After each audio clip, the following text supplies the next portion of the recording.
the highs and lows are so extreme. And as kids, we never saw that.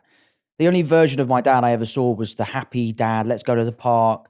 We used to play this game called Golf Goals where we would go down to the park. There's like this big blue metal goal and we would just fire golf balls into that goal every day. And he would give us 10p every time a ball went in the goal. And that was kind of the foundation of our golf and all that sort of stuff. So for me, broader than a core memory was the idea of always feeling connected and safe within my family unit. And I think a large portion of that is that my mum and dad have always been such a solid team and they've always been there for us. Yeah, wow. Have they, as you've grown older, have they kind of opened up about some of the challenges that they were going through that they obviously didn't show you and your family when you were kids? Because I can imagine, we always talk about this, right? Like being a comedian is extremely difficult because you're making everyone else laugh.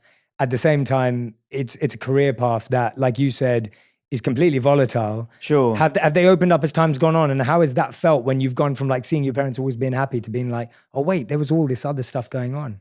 Absolutely they have. And it's not even sometimes things that they've told us. It's just things that we've grown up to recognize. As a young kid, you know, you're not looking to how's my mum feeling, how's my dad feeling. And now as an older person, you know, those are things I care about. I want to call my mum because I know it will brighten her day. So that's all part of growing up, I guess. So seeing the way in which my dad's job affects him or my dad's job affects my mum is something we've all sort of come to terms with, and he's amazing at it. I mean, to be honest, I say affect, it doesn't really affect anyone. He's so good at handling it, which is a lot of why I feel like I am the way I am.